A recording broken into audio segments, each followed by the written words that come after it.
Okay, we were talking last week, the shmooze, about standing up for Aseres HaDibros, right? And we spoke about that. It's an interesting thing that it's a minig that's like very prevalent amongst large swaths of Klal Yisrael, right? Probably 1,000-year-old minig. And there's a pretty explicit tshuva from the Rambam that, although it was discovered late, is very against it, right? The Rambam was like strongly against it. And we ended off on this note, that really the conversation of how to incorporate new information, meaning like new kisvelis that I found, into the kopis of halacha, meaning halacha is really kind of set, and then you find the tshuva from a Rambam, from a Rif, from a Ramban, from some sort of legendary placing from earlier. You need a chair. How do we do we incorporate that? Do we not incorporate that? Like how do we deal with like these later tshuvas? Now, there's a famous that the Chazon Ish had a strong opinion about this. The Chazon Ish was let's call it a skeptic. He was critical of anything new that was introduced later. Even Rishonim, even if he felt they were authentic, even if he felt they were authentic, he still said they're missing the peer review. They haven't, Klal Yisrael's Messiah doesn't incorporate them. The Shulchan Aruch doesn't have them. There's a lot of different ways. The Chazon Ish wrote about this in a few different places. And every time he writes about it, he writes like a slightly different like angle of attack, which means his opinion is clear, but like what exactly are the like limiting principles and what the exact angle of his critique is a little bit open to think. Now, there's another concern sometimes about newly discovered svarim and tshuvas and etc. is that sometimes they're fake. Sometimes they're just not real. A tshuva or a sefer shows up and it's just a creative person who for some reason, instead of channeling his creativity towards writing his own sefer, his own tshuvas, uses it to fabricate information from previous gedolim. Now, I want to share this one. I have to apologize, there's not a ton of Torah in this. It's really just... It's a fun, interesting story that I want to talk about. The fake Yerushalmi. Now, this is a relatively recent scam. In 1906, Yerushalmi on Kodshim came out. Now, today Yerushalmi is, now that Article translated it, Yerushalmi is becoming something people could learn again, and there's like Yerushalmi Yomi and whatever. Yerushalmi is not on Kodshim at all. There's no Yerushalmi on Kodshim. There's no Yerushalmi on Tyrus. What do you say? You learn on Yuma and other places. Yeah, where it's Negeya and themselves, but there's no Yerushalmi on those starim, and it was considered like a marvelous find, a tremendous find when someone announced that there was a Yerushalmi and Kodshim that was found, and they're going to publish it, and it was like very exciting in the rabbinic world, and this is like the early 1900s, in 1906 I think, this person announced that he's going to put out the Yerushalmi. It was like wildfire, people started lining up to order it, and to get copies, and to get rights to sell it in their villages, and etc., and it took some time, and the story started unraveling. Now, I want to talk about this character, the Yerushalmi story, the story that he presented, and then we'll maybe show some examples and whatever. Now, what's interesting is, in every culture, the way to say, one of the ways to say that your gadol is like the best gadol, the sharpest gadol, is like when he saw the Yerushalmi, he knew right away that it was wrong because of A, B, C, X, Y, and Z. And there's like half a dozen stories of this, and all about big gedolim, like about the Rogatchover or the Ger Rebbe or the Ostrav Tzigoin or the Ar Sameach or the Ridvaz. There's a lot of different stories about when he saw it. Now the truth bottom line is that most people who saw it were taken by it, and they fell for it, even including big gedolim. Fell for it and were convinced that it was real, or sometimes before they saw it, or sometimes before they saw the totality of it, they fell for it. Many gedolim included it into their svarim, like quotes from it. The Marsham, who was a Goyin Olam, Paisik Hadar in his generation, wrote Hagoyis on it. They were published in the first volume. It had Haskamis from 6 gedolim from Hungarian Rabbanim, Marsham B'Seicham, but another 5, the Rav of Satmar was on it, Rav Moshe Greenwald, others. Almost nobody saw it right away, and it was really actually I wouldn't say maskilim, but like the educated class that picked up that it was a fraud right away first. And the first few articles that were written to go against this Yerushalmi and say that it's fake were written in German, in like their Israelite and other not maskilim, but like other chachmadik publications. And then only a little later on did various gedolim catch on, and for various reasons, and each one had their own way of proving it. So Stam, just putting that aside, it's interesting, like a footnote. Now the story is as follows: this person, his name was Shlomi Yehuda Friedlander. That's not even his real name, but he would sign his name Shlomi Yehuda Svardi Tar Hasvardi Hamchona Friedlander, meaning he wanted to present himself as if he was some exotic Sephardic Jew who showed up on the scene in Hungary, and picked up like a Litvish name, a Yakish name somewhere along the way, like Shlomi Yehuda Sat Hasvardi Tar Hamachuna Friedlander, who picked up like a last name somewhere. He claimed to have been Sephardi. He spoke and davened in a Sephardic accent.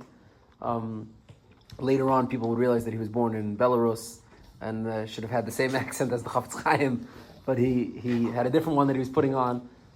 He claimed a different name for himself. It was a very, very colorful character. Now he comes and he puts out an ad in the paper with the rough notes of the story, and later on in the Mavoi to the Yerushalmi Chelik Beis, which is the first one that was published, he writes the whole Arichastik story. And it's a fascinating story that he crafted. It's mamash out of thin air. The whole thing never existed. But in Turkey, in Istanbul, Izmir, Istanbul, I think Istanbul, there was two Rabbanim by the name of Benabeshti. There was Rabbi Shua Benabeshti and Rav Chaim Benabeshti. There's rather a third one, Rav Moshe Benabeshti as well, but the Benabeshti brothers, Rav Chaim and Rabbi Shua, were the Rabbanim in Turkey. I think it's Izmir. I'm confused now maybe it's Izmir. They're the Rabbanim in Turkey. I think Izmir, actually. And Rav Chaim Benabeshti is actually a very famous Rav. He's the Mechaber of Knesset Agdola, which is a multi-volume sefer on big Chalach Shulchan Aruch. Rabbi Shua Benabeshti is a little less famous, but he wrote a pirush on Yerushalmi called Stay Yeshua. It's one of the earliest pirushim on the Yerushalmi. So he was like a Yerushalmi expert. Now this is all important information because you need to have all these pieces in place to understand the play that he made. Now he says as follows: Shlomo Yehuda Friedlander said, "My brother went on business to Turkey. He was a big seicher, he was a big businessman. He was doing business over there, and he did a deal with a guy. He gives names and dates for everything. They're made up names. None of these people exist. He met a businessman there who told him, I have a collection of Kisvei Yadis that you might want. It's Rabbi Shua ben Abeshti, the Stay Yeshua's Ksavim on Yerushalmi. It's his Yerushalmi. His Ksav Yad, and where he wrote his Pirush, and his Yerushalmi Nezikim, and etc. You might want it. And of course he was excited. He took it and he sent it to me, his brother, Shlomo Yehuda, who's like somewhat of a bibliophile and a Talmud Chacham. And he said, here, look what I found. This is something amazing that I found. Now, in there, that collection, really, he gave it an older provenance. Now, in there, he says, when my brother sent me this, I opened it up, and I saw that the Stay Yeshua is mostly published, and the Yerushalmi is mostly what we have already, but I noticed two letters in there.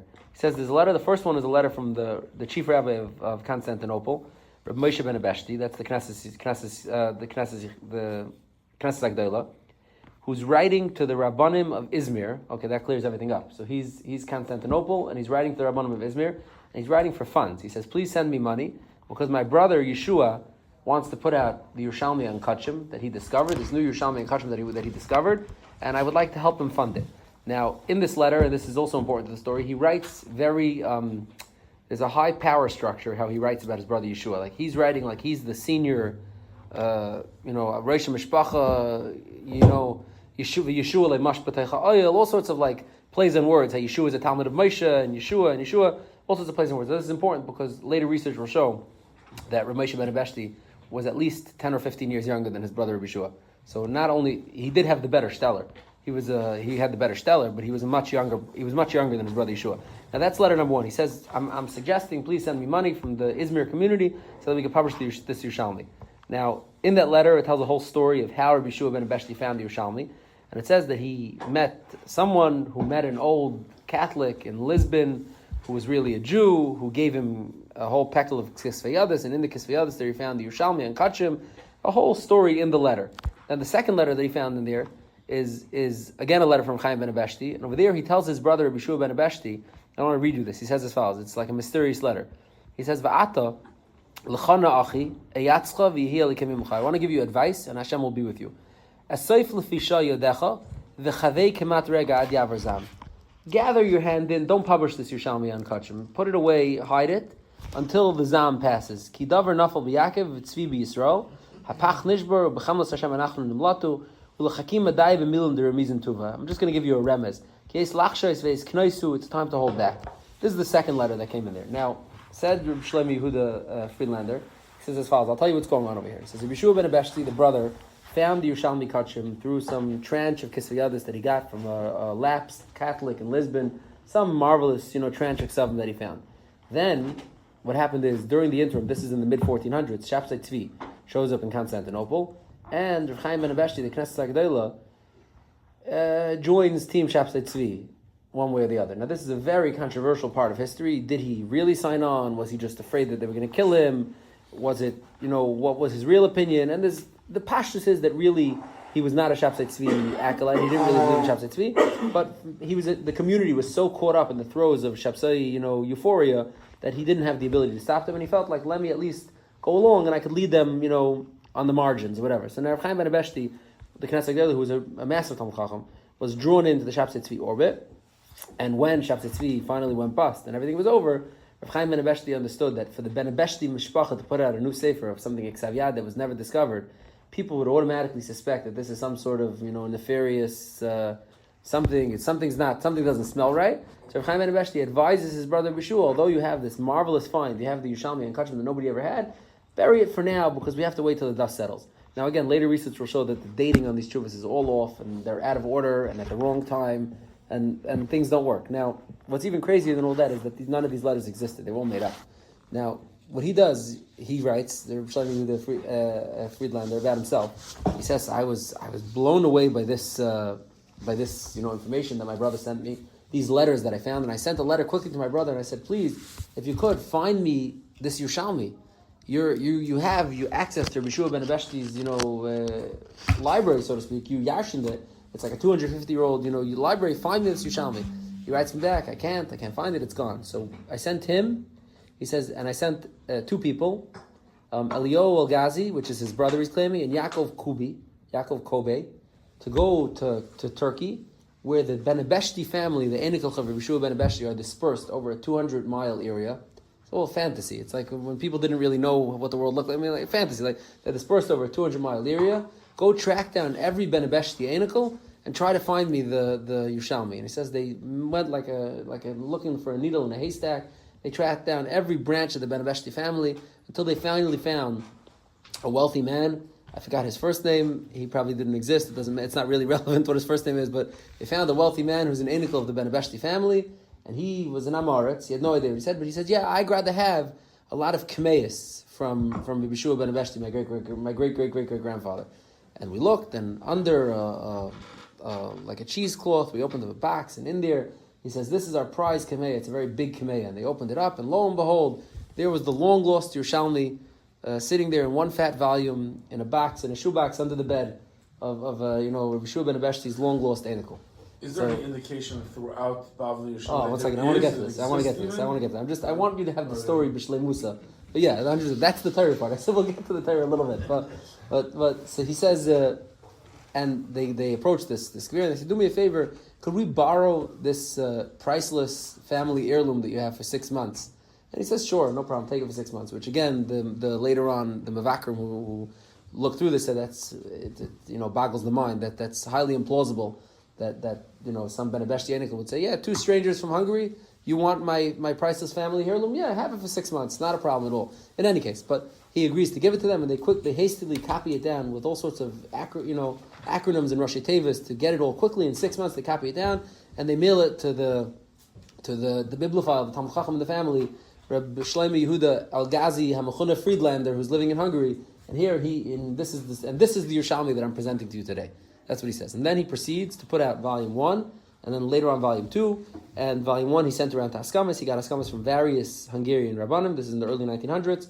Most of them are not famous, but the Marsham is very famous. The Marsham Barajan is a very, very famous Paisik, a Gadol Hador caliber person, who not only gave him Askama, but he wrote Haggayos that they published in the back of the Yerushalmi. He also got Haggayos. Fine. They published the Yerushalmi. Now, people in the Olam HaTorah were delighted. This is the long-lost Yerushalmi and Kodshim that everyone's waiting for. We haven't had this in who knows how many years, hundreds, maybe close to 1,000 years. They were delighted, and many Gedolim started including it, like Haggayos on it, the Chalkas Yoyev included some of it, the Kli Chemda included some of it. There's more. It's like, this is not coming to my mind in a second, but there's many more. Many Gedolim, I think the Ridvaz quoted, and many Gedolim quoted from this Yerushalmi, they were taken by it, they were blown away. Now, the cracks, like in this presentation, started forming, rather early. But I think before we get to the cracks and the people who slugged it up, let me just circle to Avrami's question. So what is this that they were so excited about? So now it seems that this guy, Friedlander, didn't invent this out of whole cloth. It seems in the mid-1800s, they developed a rumor, so to speak, that the Yerushalmi on Kodshim was found, or was going to be found, or was almost found. They developed a rumor, this was published many different times, that in the Vatican collection in Rome, which is a very, very large Svarim collection with ancient Kisvei others, There they have a ksav yad of the Yerushalmi and Kodshim, and it's only a matter of time, and we just need money and connections, etc. And there are various different scammers who tried to raise money, like this is an old style scam, raise money for so that they could go to the Vatican and publish the Yerushalmi. There's a few guys who publish ads in newspapers, send me your money so that I could do it, and only later they found that it was scams. I mean, this is like it captured the imagination of people, that the idea that there's like a whole volume of Yerushalmi that's sitting neglected somewhere that was never printed, people wanted. Now, Friedlander, saw this like Ruach Hazman, that there's Yerushalmi that's on the crux of being discovered, and he like stepped into that breach. Now, where did they get this idea that there's Yerushalmi from? So there's a big discussion amongst the Achronim, is there actually Yerushalmi on Kodshim? Now, here's the basic structure, and this itself could be something we talk about for a while, but here's the basic structure. Bavli and Yerushalmi are both a Mishnayos, right? The Mishnayos is written by the Tanoim, signed and sealed by Rabbeinu, by Rebbe, who at the end of the Tkufas HaTanoim wrote the Mishnayos. He redacted it. He took many different streams of Mishnayos from different yeshivas, different Tanoim. He redacted it into a set of Mishnayos. Now the Amoraim came along and they started having these long, elaborate discussions, right, in the yeshivas to discuss the Mishnayos. And those discussions is what turns into the Gemara. Now the Yerushalmi, which was written, the Palestinian Talmud, which was written then, was written by a society that was abruptly destroyed when they were not expecting it. They weren't expecting it. It was a society that didn't last very long. So the product, the Yerushalmi that we got, is not well edited, not well organized or structured. It wasn't ready for print. It was some sort of documentary evidence of the conversations that were going on, probably by Rabbi Yochanan, who wrote down, more or less what was going on, but it wasn't ready for print like the Bavli. The Bavli, on the other hand, was edited and prepared for print at least 3 or 4 times over the Tkufa. Rav and Shmuel, Abai and Rava. What even goes back to Mishnayos? Ravina and Ravashi, right, but they both go back to Mishnayos. They both respond to the same Mishnayos, but meaning many sets of Gedolei Rosh Hashivas, which is interesting to think of them in that way. But Abai and Rava were the Gedolei Rosh Hashivas in Bavel. Rav and Shmuel were the Gedolei Rosh Hashivas. They each had yeshivas, different locations of yeshivas. Ravina and Ravashi, these sets of great Rosh Hashivas, edited and prepared the Talmud Bavli for print. So therefore, Talmud Bavli was a much more finished and proper product, and Memela, it always took pride of placement. When the Gaonim started learning the Gemaras, and when the Rishonim started learning the Gemaras and the Achronim, Bavli always took pride of place, because Bavli was easy to extract it into halachas. It was fully structured. It comes to conclusions. If anyone learns Yerushalmi, you'll see the Yerushalmi is vague. A lot of times it doesn't conclude a question. Like it has a question and it just walks away. Like question, kasha, teretz. A lot of the conversation is hard to know. Like clearly something's missing, meaning the bits don't connect to each other. Like it's not a shleimistic story. It's not a shleimistic diyun. So Yerushalmi became so much harder to learn, and because of that, it was like muznach to some degree. It was like neglected, and only very, very big Talmidei Chachamim would learn Yerushalmi over the Deiros, and Yerushalmi became, much, much more secondary to the Bavli. Now, Bavli also is not on every single Masechta, right? There's plenty of Masechtas that don't have Bavli. Most of Zoram doesn't have, most of Tyrus doesn't have. Bavli's not on every Masechta, and the Pashtus is that they learned those Masechtas, at least in some of the yeshivas. It just didn't make it to the version that we have today, to the edit. Now, Yerushalmi, which also is in its incomplete form, doesn't have on every single Masechta. It has on Zroim, where Bavli doesn't have. It has on Moyed, Nashim, Nezikin. It doesn't have on either Kodshim or Tyrus, besides for Nida, where it has like a small amount, a very small amount on Nida. So now, but the Rishonim, the Rambam, the Ravid, and others seem to via Mol quote something from a Yerushalmi and Kodshim. And the Chida, because of this, the Chida in Shem HaGedolim has a long marach where he brings rayas from various different Rishonim. I want to read you the Rambam one because that's the most conclusive. But he brings various different rayas from Rishonim that probably 1,000 years ago there was a Yerushalmi and Kodshim. Now, Klal Yisrael faced a lot of trials and tribulations, and things got burnt and lost and destroyed, and something could get lost even if it existed. But the Rambam writes as follows. He says the Rambam Dakdamat B'Rishon Mishnayos writes like this. He says as follows. 1 second. Here, the Rambam says like this. V'chein asu chachmei Eretz Yisrael, masha asu Ravashi, v'kasvu a Talmud HaYerushalmi. He says the Chachmei Eretz Yisrael did what the Chachmei Bavel did, and they wrote a Talmud HaYerushalmi. V'mechaber, the mechaber of the Yerushalmi, who Rav Yochanan. V'nimtza min Yerushalmi chamisha starim shleimim. That's what the Rambam writes. The Rambam writes, it's from the Yerushalmi we have 5 complete starim of Yerushalmi. Now, we don't have 5 complete starim of Yerushalmi. So the Mashmayis is that the Rambam obviously had a more complete version of Yerushalmi than we have today. Now, there are those who argued on this and said the Rambam doesn't mean that, because the Rambam also writes by Bavli that we have complete starim, we don't have complete starim. So maybe the Rambam just means we have some on some of the starim, not right. So we have a little bit of neither. That counts exactly like the pertinent parts, the relevant, the halacha l'maisa parts, of that seder. The Ravid, which is not the Ravid that we know of, it's a different Ravid. It's actually might not even be a Ravid. Later research shows in his Pirush to Sefer Yetzirah, he says Ra b'Talmud Yerushalmi Meseder Kodshim. He quotes something Other Rishonim quote something. So there is some Achronim that are madch each one of these things. I'm not going to get into the weeds. Each one of these you could be madch if they are or they aren't. But the Chida collects a nice collection, and it seems to be that most agree that there probably was a Talmud Yerushalmi at some point on Kodshim. Now, over time, the Talmud Yerushalmi got lost. Now, what's interesting is like this. If you're a big Talmud Chacham, and you go through all the Sifrei Rishonim, let's say, you're going to find, v'amol, things that are quoted by one Rishon that no one else knows of, and out of respect, no one will say, oh, that's made up, but no one could prove it. Meaning, you'll have the Ramban sometimes in Chumash. I just came across one recently. They'll bring Isa b'Yerushalmi. Now, it's not in our Yerushalmi. We don't have this Yerushalmi. So either the Ramban, when he said Isa b'Yerushalmi, is referring to something else, but like it changed names. Today it's called Medrash Tanchuma, and back then it was called, meaning sometimes things get repackaged and changed, or the Ramban had a more complete version of something that we don't have anymore, etc. Now, what's more than that is that's good when it's not halacha l'maisa. But v'amol, you'll find the Rishon as a halacha l'maisa thing that he quotes. The Rambam will quote something, or the Kesef Mishnah will bring a source for something, or the Ramban, or the Ravid, or etc.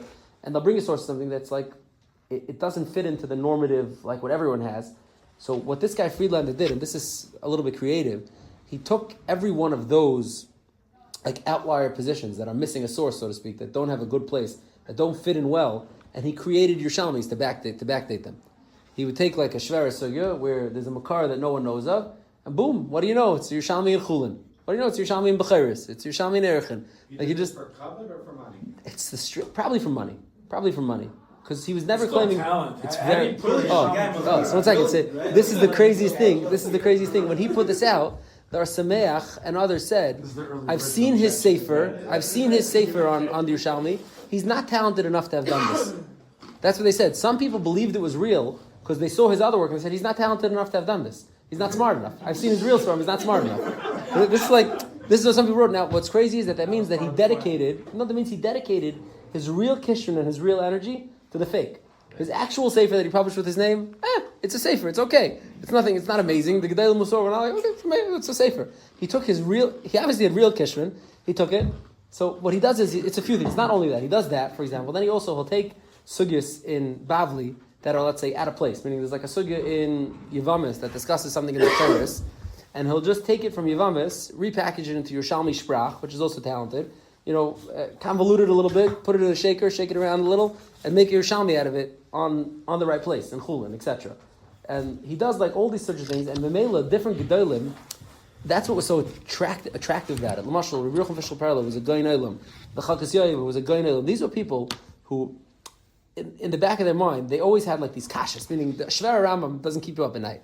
But like a Shver Rambam that has a Makar that like no one knows about it doesn't stem with a Gemara, Shver from a Gemara. The Chalkas Yoyev was like always on the lookout, like where could it be? What could be the source? And when he came across Yerushalmi that was like a source, he was like, look at that! Like here's that. Like you have to be a certain level of Goyin Talmud Chacham to be like waiting for these fixes. So Friedlander really targeted the Talmud Chacham class, meaning to a regular person like, hey, Yerushalmi and Bechiris. He has 25 in a row. Every single one is interesting. No, so a lot of them are just rejumblings of a Gemara. A lot of them are, let's say, a Taisvis or a Rishon brings something that we don't have a source for, but it says Isa b'Yerushalmi. So now we have a source. Now we have the Yerushalmi. Or it says, Kasvu HaKadmainim. Did they document like how long he's done it? No, nobody knows this stuff. No, but he probably years. But he takes all these things, and by putting together all these like separate components, he makes a nice product that many Gedolim fell for and wrote Hagayos on, included in the Svarim, etc. Now, there's a lot of different legends as to how it was found out that the Yerushalmi is not authentic. The Welt says over a story, it's true, it's not true, it's a good story in any case. Some of it is true? So one second. So first of all, there are the truthers, like I would call them, right? The Yerushalmi truthers. Today they're in very short supply, but back then there were Yerushalmi truthers who said like, okay, fine, you busted him, it's not authentic. Maybe all the cover story with this Benabeshti and that Benabeshti and the surgeon, that's shtusim. But maybe he did find let's say, a somewhat corrupted version of Eksav Yad, and he just fixed it up a little too well. Like he mixed his hand in a little too much. He should have left it alone. So there were truthers who said that. But over time, once people got to know who Shlomo Yehuda Friedlander was, he's a repeat offender and a famous faker. Meaning they found also many other scams that he did. He made up a Tosefta, he filled in a Yerushalmi and a Zikin, he did some, like, usually, when there's one, there's more.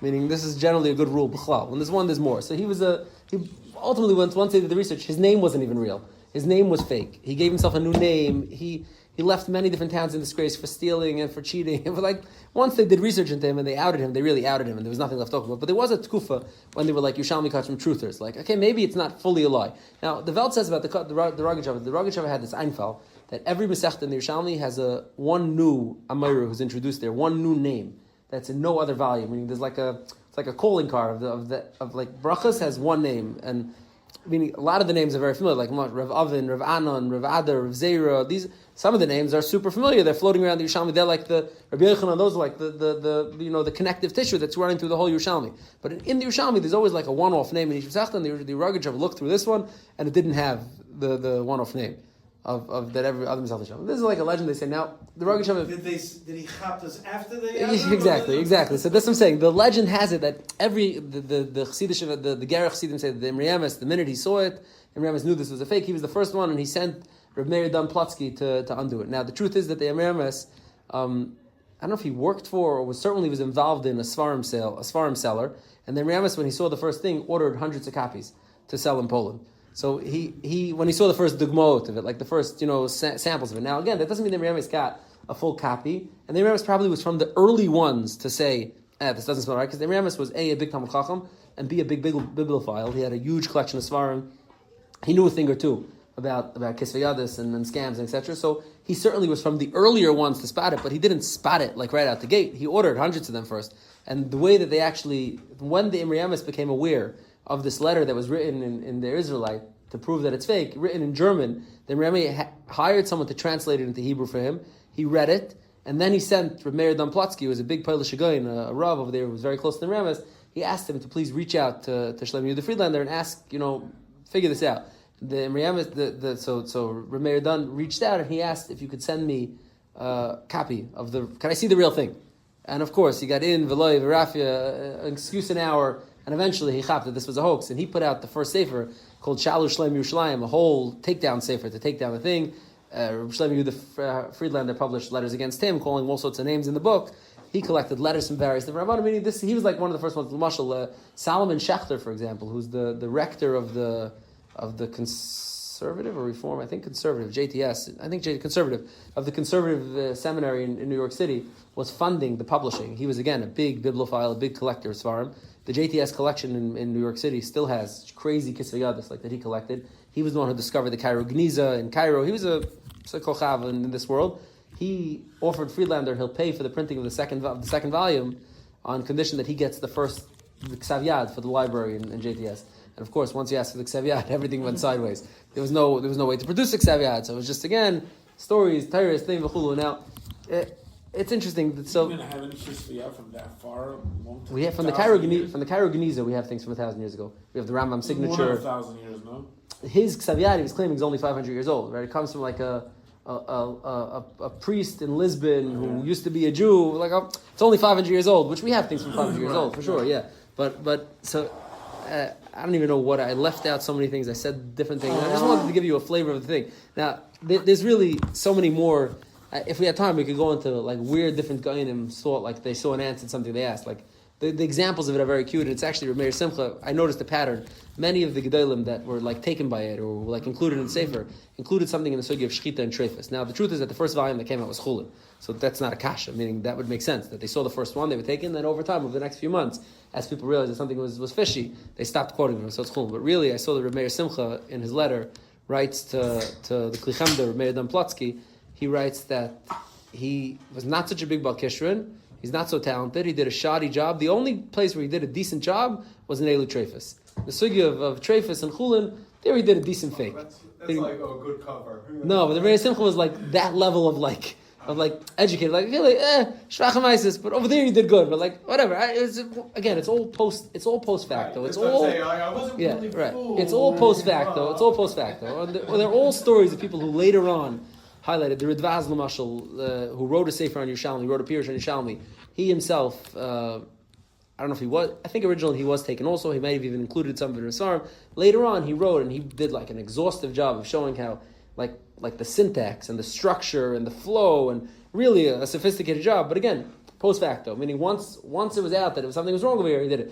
Actually, this is call it a cautionary tale of just believing every new old thing that shows up on the market. new old things are a big risk. Now, I think there's much more to talk about this topic. Maybe we'll continue next week. Maybe we won't. We'll see. Wow. You've just experienced another Torah class brought to you by TorahAnytime.com.